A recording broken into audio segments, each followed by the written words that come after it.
homeless, starving, dying in the rain with her daughter. That's how he found her. He was worth $3 billion. She was worth nothing to the world. But when he chose her over everything, his family declared war. What she did next, nobody saw it coming. The rain fell like bullets from the angry Seoul sky at exactly 11:47 p.m. when Park Jae-won, the youngest billionaire CEO in South Korea, made the decision that would change his entire life forever. His $3 million Bugatti screeched to a stop in the middle of the empty highway, not because of traffic, not because of an accident, but because of what he saw huddled beneath the overpass bridge, something that made his heart stop beating for exactly 3 seconds. A woman, drenched from head to toe, was using her own body as a shield, covering something small, something precious, something she was willing to die for. Her dark skin glistened under the flickering streetlight, and even from 50 meters away, Jae-won could see she was shaking violently, not from cold, but from the kind of exhaustion that comes from fighting life itself for far too long. But that was not what made him stop. What made Park Jae-won, a man who had not cried since he was 7 years old, feel moisture gathering in his eyes, was what he heard next.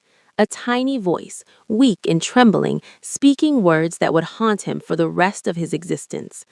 "Mommy, are we Mommy, going are to we die going to tonight?" die? And the woman's No, baby, I response, won't let delivered with a anything happen strength to that you. seemed impossible given her broken state. "No, baby, Mommy promised you we would survive, and Mommy never breaks her promises, even if I have to fight God himself."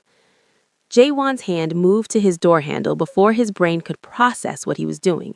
His $15,000 Italian suit meant nothing. His board meeting in 6 hours meant nothing. The fact that his security team had strictly warned him about stopping anywhere alone at night meant absolutely nothing. Because in that moment, Park Jae-won was not a CEO. He was not a billionaire. He was not the man whose face appeared on the cover of Forbes Asia 3 times in 2 years. He was simply a human being witnessing another human being fighting for survival, and something inside him, something he thought had died the day his mother passed away 15 years ago, suddenly roared back to life.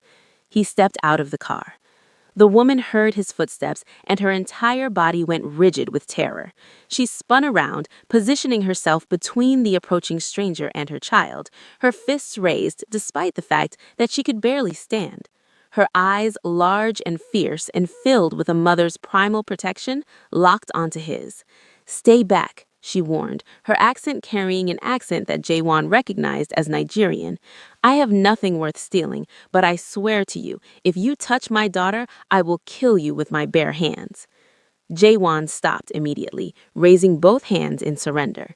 The rain was soaking through his suit now, but he did not care.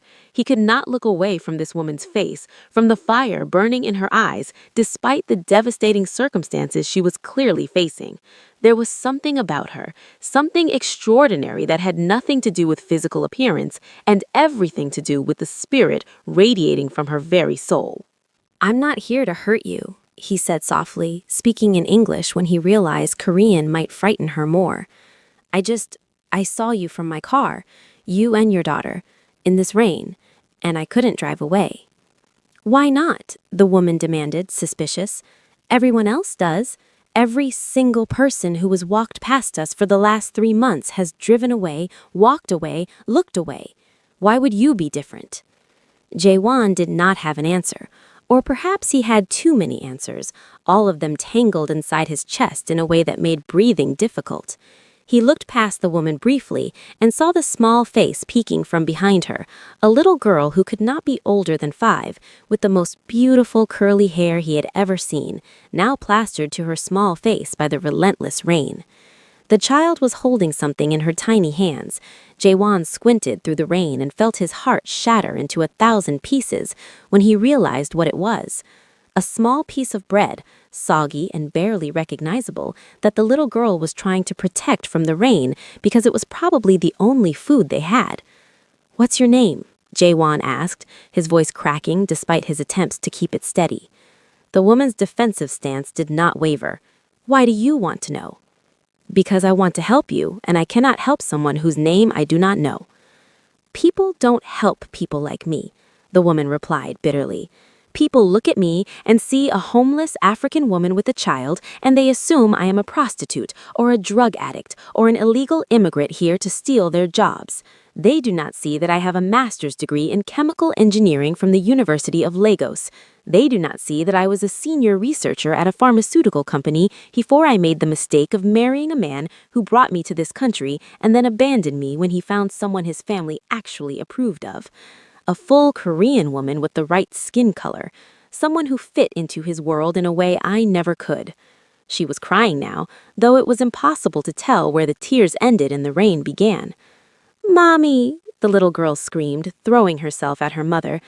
"I'm okay, baby," the woman whispered, even though she clearly was not okay, had not been okay for a very long time, and might not never be okay again unless something changed immediately.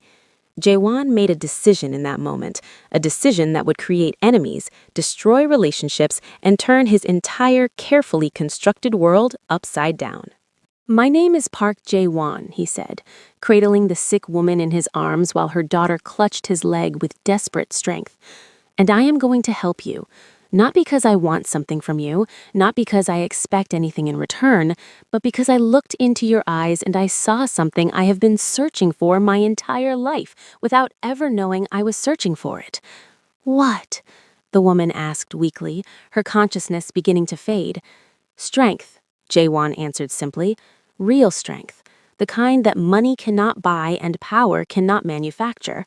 The kind that makes someone willing to die so their child can eat a piece of soggy bread. I have met presidents and kings and the most powerful people on this planet, and not one of them has shown me the kind of strength I just witnessed in you." The woman's eyes fluttered closed, but before she lost consciousness completely, she whispered 4 words that Jaewon would remember for the rest of his life. "My name is Amara." Amara. The name meant grace in Nigerian, and Jaewon thought it was the most beautiful name he had ever heard. He carried her to his car while her daughter walked beside him, holding onto his jacket with a grip that suggested she would never let go. He placed Amara gently in the back seat, then lifted her daughter in beside her. The little girl immediately curled up against her mother, one small hand pressed against Amara's heart as if checking to make sure it was still beating. "What's your name, little one?" Jaewon asked as he started the car. "Ada," the girl answered, her Korean broken and heavily accented, but understandable. "My daddy is Korean. Mummy tried teach me Korean words so maybe his family like me, but they never want talk to me. They say my skin too dark. They say I not real Korean baby." Jaewon gripped the steering wheel so hard his knuckles turned white. There was a special place in hell for people who made children feel unwanted because of the color of their skin, and he silently vowed that whoever had hurt this precious child would face consequences they never saw coming. "Well, Ada," he said, forcing his voice to remain calm and gentle, "your skin is beautiful, and anyone who says otherwise is simply jealous because they will never glow the way you do." Ada stared at him with wide eyes, as if she was trying to determine whether he was telling the truth or simply being kind. Then slowly, a tiny smile appeared on her face, the first real smile she had probably experienced in months. "You talk funny," she said. "I do?" "Yeah, you talk like nice people in mommy storybooks, the princes who save princesses." Jaewon smiled, despite the heaviness in his heart. "Well, tonight I'm going to be a prince who rescues a queen, because that's what your mommy is, Ada. She's a queen, and queens deserve castles, not cold bridges under rainy skies." He drove through the night to the only place he knew Amara would receive the best possible care, his private estate on the outskirts of Seoul. It was a mansion that had 23 rooms, a staff of 15, and absolutely no warmth because Jaewon had never had anyone to share it with. His father had died when he was 7, his mother had worked herself to death to give him opportunities, and by the time he had the money to give her everything she deserved, she was gone. The irony of having everything and having no one was not lost on him. His housekeeper, Mrs. Kim, a woman who had worked for the Park family for 30 years and had known Jaewon since he was a small boy, was waiting at the door when he arrived. Her eyes widened when she saw him carrying an unconscious woman while a small child clung to his side. Jaewon, what on earth? He interrupted. She needs a doctor, the best doctor, immediately, and the child needs food, warm clothes, and a bed. Can you handle that while I make calls? Mrs. Kim had seen things that would make ordinary people faint, but something about the way Jae-won was looking at this woman, something about the protective stance of his body and the desperation in his voice, told her that this was not an ordinary situation. "Consider it done," she said, taking charge immediately. "Bring her inside. The doctor will be here in 20 minutes. The next few hours were a blur of activity. The doctor confirmed that Amara had severe pneumonia complicated by malnutrition and exhaustion. She needed immediate treatment and at least 2 weeks of complete rest. Her body had been pushed far beyond its limits, and it was honestly a miracle she was still alive. "If you had found her even 1 day later," the doctor said quietly, "she would not have survived." Jaewon nodded, his jaw tight. 1 day. Amara had been 1 day away from dying under that bridge, and if he had taken a different route home, if he had been looking at his phone instead of the road, if he had been like every other person who drove past human suffering without a second thought, she would be gone. But he had stopped. And now she was lying in his guest bedroom, cleaned and dressed in warm clothes, with her daughter curled up beside her and a team of the best medical professionals in the country monitoring her condition. Jaewon sat in the chair beside her bed all night, watching her breathe, watching Ada's small body rise and fall with each peaceful breath. He did not sleep. He could not sleep. Every time he closed his eyes, he saw Amara standing in the rain, raising her fists against a stranger, willing to fight to the death to protect her child. He had never seen anything so beautiful in his entire life. When morning came, Jaewon finally stepped out of the room to deal with the chaos that was awaiting him. His phone had 147 missed calls, mostly from his secretary, his board members, and someone he had been trying to avoid for months, his grandmother. Park Se-yeon was the matriarch of the Park family, a woman who had built their pharmaceutical empire from nothing and ruled it with an iron fist for 50 years before handing control to Jaewon. She was brilliant, ruthless, and utterly convinced that she knew what was best for everyone around her, especially her only grandson. She had been trying to arrange his marriage for the last 5 years. Candidate after candidate had been presented to him, each one more perfectly polished than the last. Daughters of politicians, heiresses of conglomerates, celebrities whose faces could launch marketing campaigns. They were all beautiful, all accomplished, all exactly what a woman in Jaewon's position should be. And Jaewon had rejected every single one of them. "You are 32 years old," his grandmother had lectured him just last month. "You need an heir. You need a wife who understands our world, who comes from the right family, who has the breeding to represent the Park name. When are you going to stop being so stubbornly foolish and accept your responsibilities?" Jaewon had not answered her then. He had not known how to explain that he did not want a wife who was perfect on paper. He wanted someone who made him feel alive. Someone who could look at him and see the man beneath the money, the person behind the power. He had almost given up believing such a woman existed. Until last night. Until Amara. His phone rang, and he answered without looking at the screen, already knowing who it was. "Grandson?" His grandmother's voice was cold enough to freeze fire. "I have been informed that you missed your board meeting this morning. I have also been informed that you brought a stranger to your home last night, a woman. Would you care to explain yourself?" Jaewon took a deep breath. "Grandmother, I found a woman and her child who were homeless and sick. I brought them here to receive medical care. That is all." Silence on the other end. Then, "That is all? You expect me to believe that is all? Who is this woman? Where does she come from? What is her background?" "Her name is Amara. She is Nigerian. She has a master's degree in chemical engineering. She is a single mother, and she is currently fighting for her life in my guest's bedroom." His grandmother made a sound of disgust. "Nigerian? A foreigner? Have you lost your minds completely? Get her out of your house immediately. Pay for a hospital if you must play the hero, but do not associate our family name with some random homeless woman from Africa. No." The word hung in the air between them, heavy and absolute. Excuse me? I said no, grandmother. I will not throw her out. I will not abandon her. She stays here until she is fully recovered, and I do not care what anyone thinks about that. You will care, his grandmother said, her voice now carrying a dangerous edge, when I remind you that I still hold 40% of the company's shares. You will care when I tell you that the board is already questioning your judgment, and you will definitely care when I inform you that Kang Min-ji is expecting to have dinner with you this weekend to discuss your engagement. Kang Min-ji.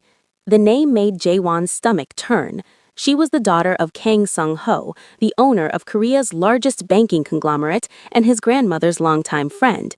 Min-ji was beautiful, educated, and utterly cold. She looked at Jae-won the way a collector looks at a rare painting, something to be acquired and displayed, not loved. I never agreed to an engagement with Min-ji. You didn't have to agree. I agreed on your behalf. The paperwork is already being prepared. The announcement will be made next month at the company gala.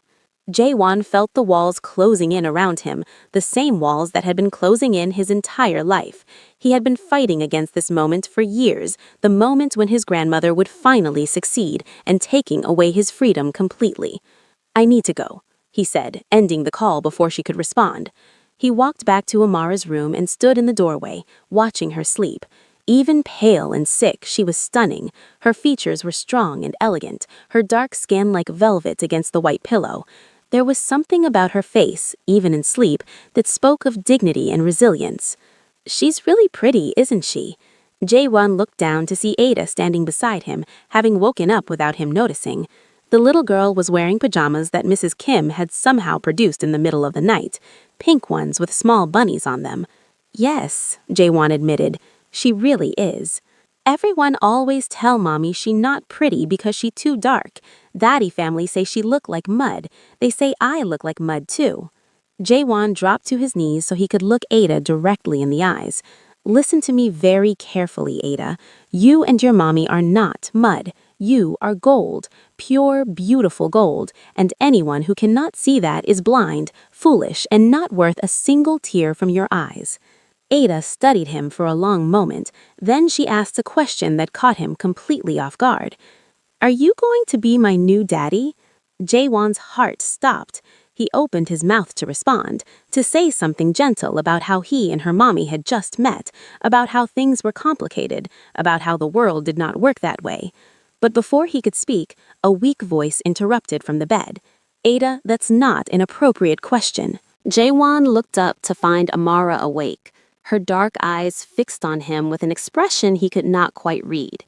She still looked weak, but the fire he had seen in her gaze last night was returning, flickering back to life like embers that refused to die. You're awake, he said, standing up quickly. Where am I? Amara asked, trying to sit up and immediately wincing in pain. What happened? How long have I been unconscious? You're in my home, Jae-won explained, moving closer to help her sit up despite her visible distrust. You collapsed under the bridge. You have severe pneumonia. You've been unconscious for about 8 hours. Amara's eyes darted around the room, taking in the expensive furniture, the silk curtains, the artwork on the walls that probably cost more than she had earned in her entire life. When her gaze returned to Jae-won, it was filled with suspicion. Why? Why what? Why did you bring me here, to your home, not a hospital? What do you want from me? It was a fair question, Jae-won knew. A homeless woman brought to a billionaire's mansion by a man she had never met. It sounded like the beginning of every horror story ever told. He could not blame her for being suspicious. I want nothing from you, he said honestly. The truth is, I don't know exactly why I brought you here. I just knew that I couldn't leave you out there. And I knew that hospitals asked too many questions about things like insurance and immigration status. I thought you would be safer here. Amara's eyes narrowed. How do you know about my immigration status? You told me last night before you passed out. She was quiet for a long moment, clearly trying to remember what she had said. When the memories came back, Jae-won saw shame flood her face, and he hated it. He hated that this brilliant, strong woman had been reduced to a position where she felt ashamed of her own survival. "I should go," she said, pushing the blankets aside despite her obvious weakness. "I can't stay here. This isn't my world. I don't belong in places like this." "You're not going anywhere," Jaewon said firmly. "You can barely stand. Your body needs rest. Your daughter needs stability. And whether you like it or not, I am going to make sure you both get what you need." "I don't need charity." "This isn't charity. This is basic human decency, something that apparently has become so rare that people mistake it for an ulterior motive." Amara stared at him, and Jaewon could see the war happening behind her eyes. Pride versus necessity, fear versus hope, the desperate need to trust someone against the experience of being betrayed by everyone she had ever trusted. "3 days," she finally said. "I'll stay 3 days until I'm strong enough to leave, but that's it. I will not be a burden on anyone." "You're not a burden." "Everyone I love ends up seeing me as a burden eventually.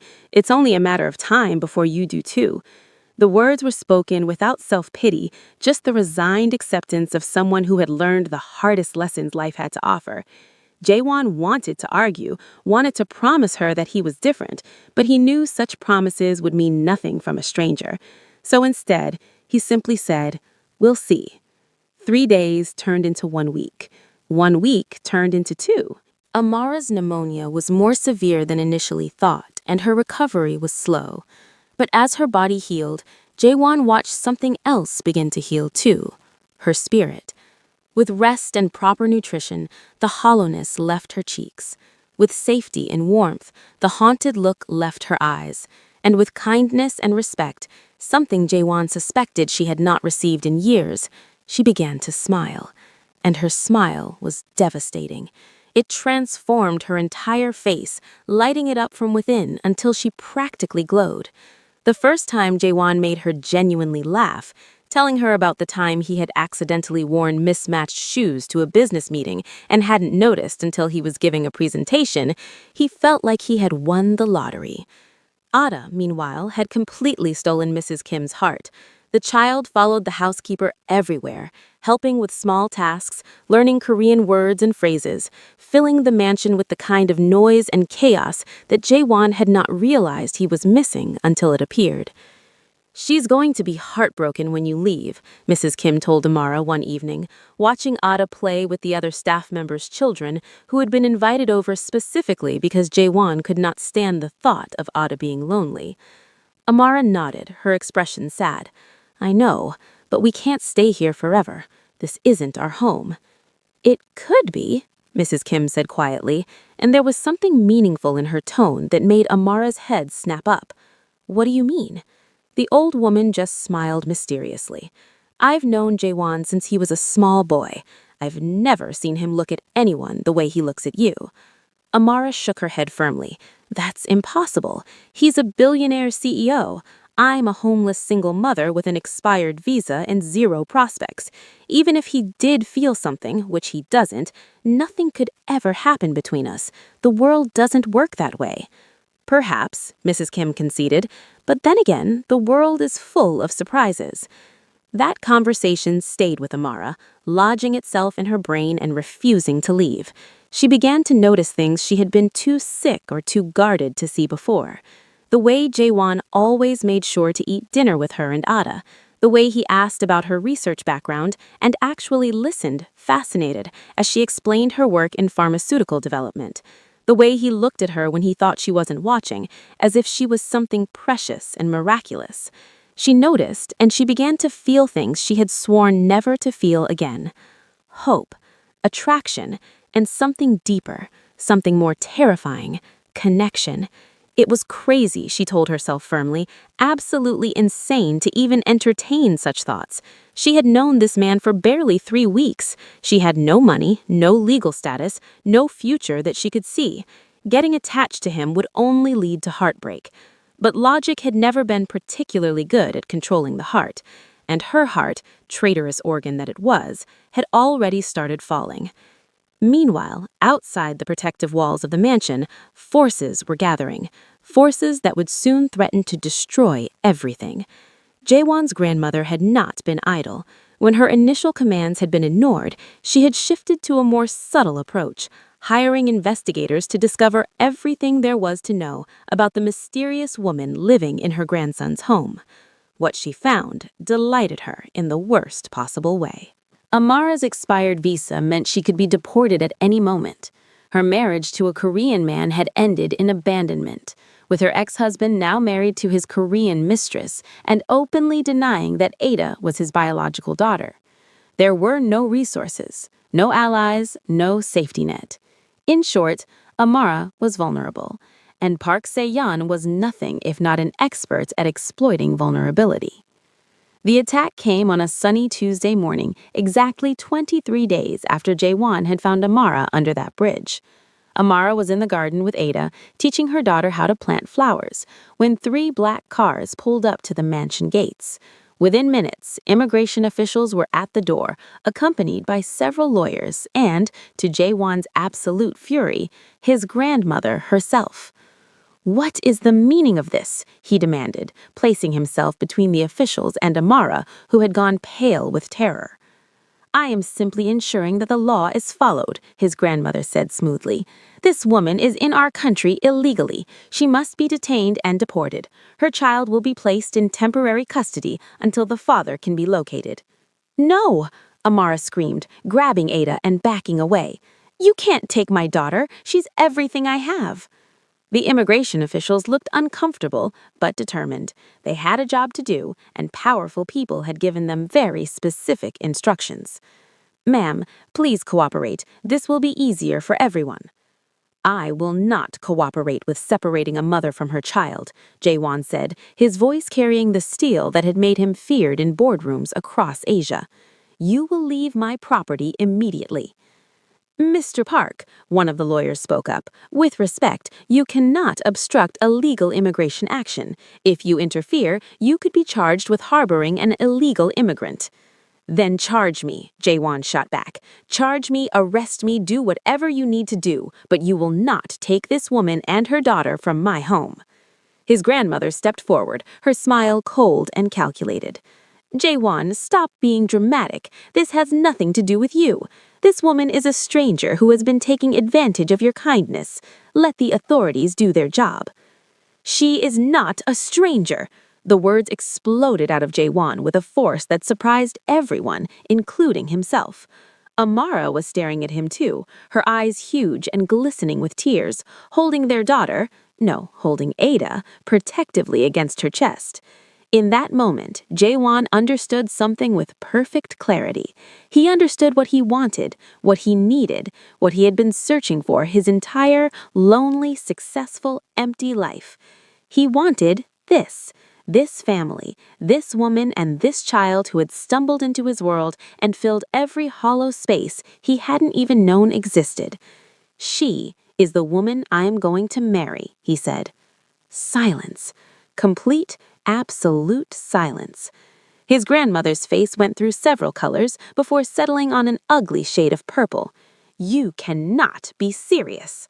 "I have never been more serious about anything in my life." He turned to Amara, who was staring at him with an expression of complete shock. "I know this is sudden," he said, speaking quickly because he knew he might not get another chance. "I know we barely know each other. I know there are 1,000 reasons why this is crazy and impossible and makes no sense. But I also know that from the moment I saw you standing in that rain, willing to fight the world for your daughter, I have not been able to stop thinking about you. I know that every day I spend with you and Ada is the happiest day I have ever lived. And I know that if I let them take you away from me, I will regret it for the rest of my life." He took a step toward her, ignoring the officials, ignoring his grandmother, ignoring everything except the woman in front of him. "Amara, I'm not asking you to love me. I'm not even asking you to stay forever. I'm asking you to let me protect you, to let me give you and Ada a chance at the life you deserve. Marry me, and they can't touch you. Marry me, and I will spend every single day proving to you that this isn't a mistake." Amara was crying now, tears streaming down her beautiful face. "You don't know what you're saying. Your grandmother, your company, your reputation. You would lose everything." I would gain everything, he corrected her softly, because everything I want is standing right in front of me. This is absurd, his grandmother shrieked. I will not allow this. The board will never approve. I will remove you as CEO. Jaewon turned to face her, and something in his expression made her take a step back despite herself. Go ahead, he said quietly. Remove me. Take the company. I don't care anymore. I have spent my entire life doing what you wanted, being who you expected me to be, sacrificing everything personal for the sake of the family name. But not this. This is mine. She is mine, and I will not let you take her from me. The officials exchanged nervous glances. This was supposed to be a simple deportation, not a dramatic confrontation between one of Korea's richest families. Mr. Park, the lead official said carefully, if you and this woman are truly planning to marry, we would need evidence of a genuine relationship. Immigration fraud is a serious crime. There is no fraud, Jaewon said firmly. Postpone your action for 6 months. If we are not married by then, you can proceed. But I am telling you now, with everyone here as my witness, that Amara will be my wife before those 6 months are over. The official looked at his colleagues, then at the furious grandmother, then at the determined CEO. He made a decision. 6 months, he agreed, but we will be monitoring the situation closely. As quickly as they had appeared, the officials and lawyers withdrew. Only Jaewon's grandmother remained, her face a mask of barely controlled rage. You have made a terrible mistake, she hissed at her grandson. That woman has bewitched you somehow. She is after your money, your status, and when she has what she wants, she will leave you destroyed. Grandmother, Jaewon replied calmly, Amara had no idea who I was when I found her. She didn't know I was rich, didn't know I was a CEO, didn't know anything about me except that I was a stranger in the rain who offered to help. If she had wanted to manipulate me, she had every opportunity. Instead, she tried to leave multiple times because she didn't want to be a burden. That is not the behavior of someone after my money. Her grandmother's eyes narrowed. She is good, I'll give her that. Very good. But you will see the truth eventually, and when you do, don't come crying to me. She swept out of the mansion without another word, and finally, Jaewon and Amara were alone except for Ada, who had watched the entire confrontation with wide, confused eyes. Did that man really ask you to marry my mommy? Are you going to be my daddy now? Amara started crying harder, overwhelmed by everything that had just happened. Jaewon moved to her, hesitant at first, then pulling her into his arms when she didn't resist. She collapsed against his chest, sobbing, her body shaking with the release of fear and hope and emotions too complicated to name. You didn't have to do that, she choked out. You didn't have to sacrifice everything for me. I didn't sacrifice anything, he murmured into her hair. I finally found something worth fighting for. I know this is sudden, he said, speaking quickly because he knew he might not get another chance. I know we barely know each other. I know there are 1,000 reasons why this is crazy and impossible and makes no sense. But I also know that from the moment I saw you standing in that rain, willing to fight the world for your daughter, I have not been able to stop thinking about you. I know that every day I spend with you and Ada is the happiest day I have ever lived. And I know that if I let them take you away from me, I will regret it for the rest of my life. He took a step toward her, ignoring the officials, ignoring his grandmother, ignoring everything except the woman in front of him. Amara, I'm not asking you to love me. I'm not even asking you to stay forever. I'm asking you to let me protect you, to let me give you and Ada a chance at the life you deserve. Marry me, and they can't touch you. Marry me, and I will spend every single day proving to you that this isn't a mistake. Amara was crying now, tears streaming down her beautiful face.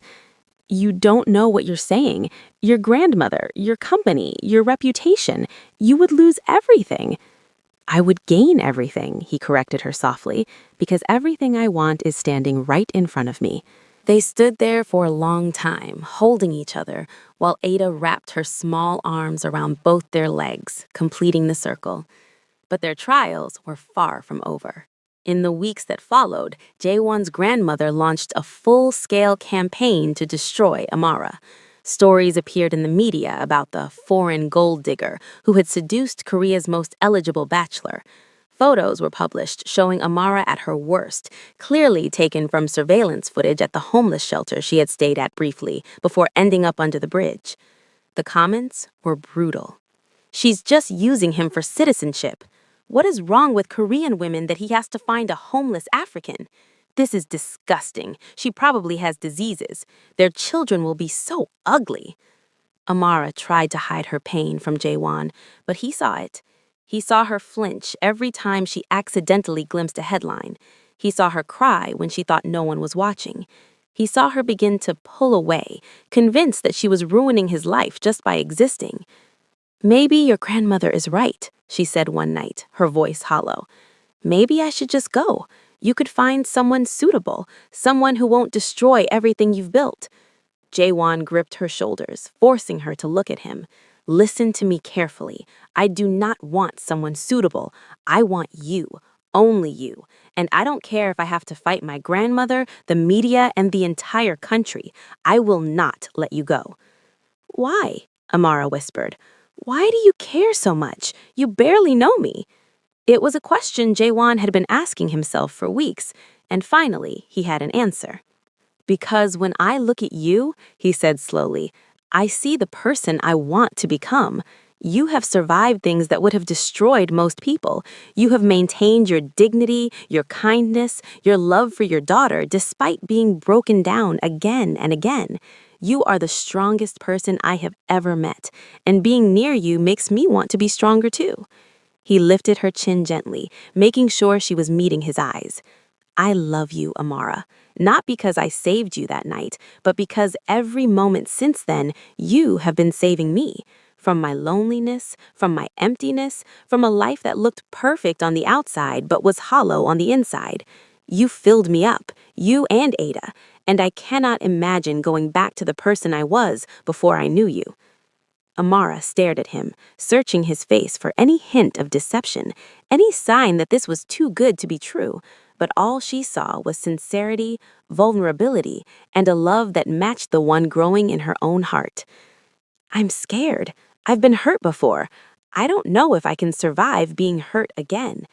"I will never hurt you," Jaewon promised, "and anyone who tries to hurt you will have to go through me first." She kissed him then, their first real kiss, soft and tentative and perfect. When they pulled apart, both of them were crying. "Yes," she whispered. "Yes? I'll marry you, not because of the immigration issues, not because I need protection, but because I love you too. I think I've loved you since the moment you stepped out of that ridiculous car in the middle of the rain, ruining your expensive suit to help a stranger." Jaewon laughed through his tears. "That was a very expensive suit. I'll buy you a new one someday. I'll hold you to that." The months leading to the wedding were filled with both joy and challenges, but there were still battles to be fought. Kang Min-ji, the woman Jaewon's grandmother had chosen for him, did not take rejection well. She had been counting on becoming Mrs. Park, on accessing the power and prestige that came with the name. Being passed over for a homeless African immigrant was an insult she could not forgive. She made her move at a charity gala, approaching Amara while Jaewon was occupied with business contacts. "So, you're the woman who stole my fiancé," Minji said, her voice dripping with poisonous sweetness. "I have to admit, I'm impressed. I didn't think Jaewon had a thing for charity cases." Amara's spine straightened. 3 months ago, she might have cowered before someone like Minji, but months of love, security, and remembering her own worth had changed her. "I didn't steal anyone," she replied calmly. "You can't steal someone who was never yours." "He would have been mine eventually. Everyone knows we were perfect together. Same social class, same background, same world. You don't belong here. Everyone can see it." Amara smiled, and it was not a kind smile. "Let me tell you something about belonging, Miss Kang. I have a master's degree in chemical engineering. I speak 4 languages fluently. I have published research that is still being cited in pharmaceutical journals around the world. Before my life fell apart, I was on track to become one of the leading researchers in my field." She stepped closer to Minji, lowering her voice. You, on the other hand, are famous for being your father's daughter.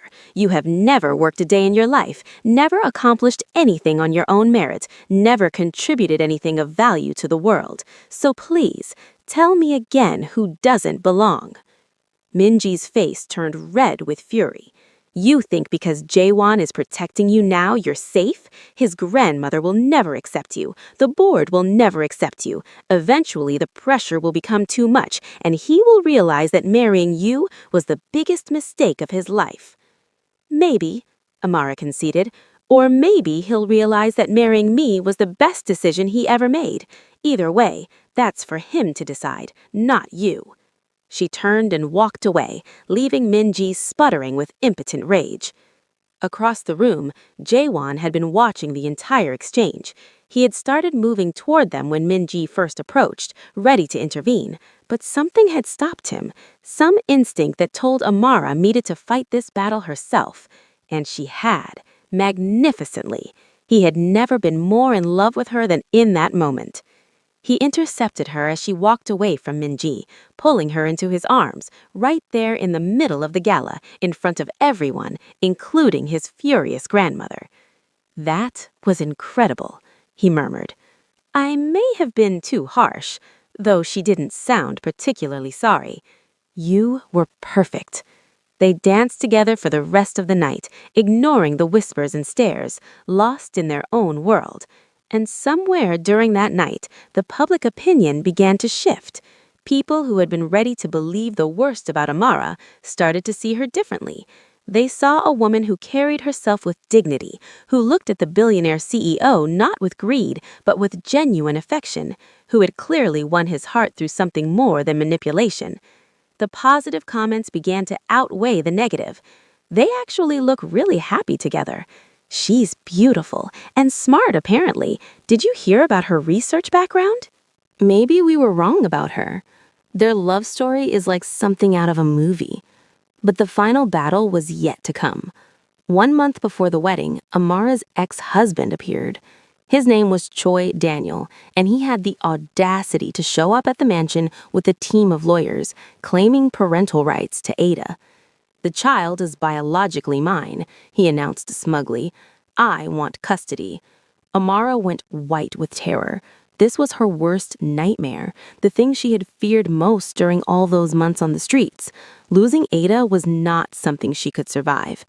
But Jaewon was already there, placing himself between Daniel and Amara, his face carved from ice. "You abandoned your wife and daughter," he said quietly, his voice carrying a threat that made Daniel's lawyers shift nervously. "You deliberately let her visa expire to force her deportation. You denied that Ada was your child to your own family. And now you come here claiming custody? On what grounds?" Daniel's smug smile faltered slightly. "I'm the biological father. That gives me rights." "You have no rights," Jaewon replied. "You forfeited every right the moment you left your wife and daughter to die on the streets. But by all means, take us to court. I'm sure the judge will be very interested to hear how a pharmaceutical executive abandoned his family and left a small child homeless for 3 years."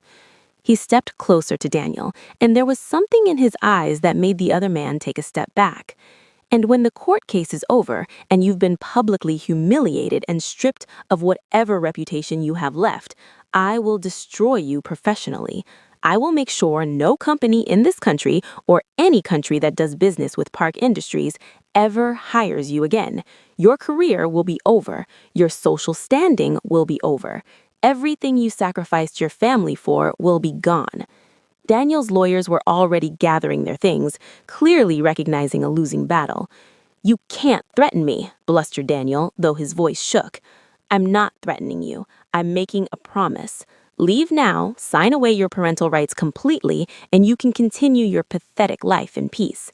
Stay, fight, and I will dedicate every resource at my disposal to destroying you." It took Daniel exactly 30 seconds to make his decision. He signed the papers that same day. When he was gone, Amara collapsed into Jaewon's arms, shaking with relief and residual terror. "He's gone?" Amara asked, barely able to believe it. "He's really gone. He can never take Ada from me?" He's gone, Jaewon confirmed, and once we're married, I'm going to legally adopt Ada. No one will ever be able to threaten to take her from us again. Us? She's my daughter now, too, he said simply. She has been since the moment she grabbed my jacket and refused to let go. Amara cried. She cried for the years of fear that were finally ending. She cried for the love she had found in the most unexpected place. She cried for her daughter who would finally have the father she deserved. And she cried for herself, for the woman who had nearly given up under that bridge, who was one day away from death when a stranger stopped his car and changed everything. The wedding was held on a beautiful spring day, exactly 6 months after the night Jaewon had found Amara in the rain, just as he had promised. Despite his grandmother's predictions of disaster, the event was attended by hundreds of people, including business leaders, celebrities, and dignitaries from both Korea and Nigeria. Amara's family, who had managed to obtain emergency visas thanks to Jaewon's connections, flew in to watch their daughter marry the man who had saved her life. Amara's mother cried when she saw her daughter walk down the aisle, radiant in a custom gown that incorporated elements of both Korean and Nigerian wedding traditions. Her father shook Jaewon's hand so hard that the CEO winced, but the smile on the older man's face made the pain worth it. Ada served as the flower girl, scattering petals with the enthusiasm of someone who had been practicing for weeks. When she reached the altar, she looked up at Jaewon and asked loudly enough for everyone to hear, "After this, are you officially my daddy?" The entire audience laughed, and Jaewon knelt down to her level. "Officially, legally, and forever," he confirmed. "Promise?" "Promise." Ada nodded seriously, then took her place beside her mother as if she had been satisfied with his answer, and the ceremony could now proceed. Even Jaewon's grandmother attended, though she sat in the back with an expression of severe disapproval. But something shifted in her face during the ceremony when she watched her grandson speak his vows with tears streaming down his face and joy radiating from every pore. She had never seen him look like this. She had never seen him happy. Perhaps, she thought grudgingly, she had been wrong about this woman. Perhaps. After the ceremony, Jaewon gave a speech that would be talked about for years afterward. "When I found Amara," he said, his voice thick with emotion, "I thought I was saving her. I thought I was being generous, charitable, kind. But the truth is, she saved me. She saved me from a life that looked successful on the outside but was empty on the inside. She showed me what real strength looks like, what real love looks like, what really matters in this world." He turned to look at his bride, who was crying and smiling simultaneously. "I have companies and money and power, but none of it means anything without someone to share it with. Amara, you are my partner, my best friend, my heart, and I promise you, in front of everyone here, that I will spend every day of the rest of my life being worthy of the gift you have given me." The applause was thunderous, but the speech wasn't over. "There's one more thing," Jaewon continued. "I want to use this moment to make an announcement. Park Industries is establishing a new foundation funded with 2 billion won, dedicated to helping homeless single mothers and their children. The foundation will provide housing, job training, legal assistance, childcare, and anything else needed to give these families a second chance." He paused, his eyes finding Amara's. "It will be called the Amara Foundation, because if I had not found Amara that night, I would never have understood how many people are out there, just like her, fighting impossible battles alone. This foundation is my commitment to making sure that fewer people have to fight alone and that more people get the second chances they deserve." Amara was crying so hard she could barely stand. But they were good tears, the best tears, tears of joy and gratitude and overwhelming love. The first year of their marriage was not without challenges. There were still people who disapproved, still tabloids that tried to cause trouble, still moments when the cultural differences between them caused misunderstandings, but they faced everything together, learning and growing and building something stronger with each passing day. Jaewon's grandmother, against everyone's expectations, eventually came around. It happened slowly, in small moments. The first time she held Ada on her lap and the child told her she was pretty for an old person. The first time she saw Amara handle a hostile board member with grace and intelligence. The first time she watched her grandson laugh, really laugh, and realized she had never heard that sound before. I was wrong, she told Jaewon one day, the words clearly difficult for her to say. About Amara, about what you needed. I was wrong. Does this mean you accept her? Jaewon asked cautiously. It means I'm trying to. It means I'm sorry for the things I said and the things I did. It means I want to know her better, if she will let me. Amara did let her, because beneath her strength, she had a capacity for forgiveness that Jaewon found remarkable. She and the old woman would never be best friends, but they reached an understanding, a respect, eventually even a cautious affection. The Amara Foundation exceeded all expectations. Within its first year, it helped over 300 families find stable housing and employment. Amara herself became heavily involved, using her education and experience to create programs that actually worked, that understood the real needs of people in desperate situations. She also returned to research, accepting a position at Park Industries' pharmaceutical division. Her work on affordable medications for developing countries would eventually earn her international recognition. But more importantly, it gave her purpose, the chance to use her gifts again after years of having them wasted. Ada thrived. She started school, made friends, learned to be a child again instead of a small adult carrying burdens no child should carry. She called Jaewon Appa, and he never got tired of hearing it. Her Korean improved rapidly now that she was surrounded by the language, though she kept her charming accent that made everyone smile. And on a rainy night, exactly 2 years after Jaewon had first found them under that bridge, Amara told him she was pregnant. They stood together at the window, watching the rain fall, remembering everything they had been through to reach this moment. Are you happy? Amara asked softly. Jaewon pulled her close, one hand resting on her still flat stomach where their child was growing. I am the happiest man in the world because I stopped my car on a rainy night and found the love of my life waiting for me under a bridge. You found us, Amara corrected. You found me, Jaewon countered. I was lost before you. I just didn't know it yet. They stayed there for a long time, watching the rain, holding each other, grateful for the impossible series of events that had brought them together. A billionaire CEO who had everything except someone to share it with. A homeless single mother who had nothing except a daughter to fight for. A rainy night that changed everything. Some people believe in fate. Some people believe in luck.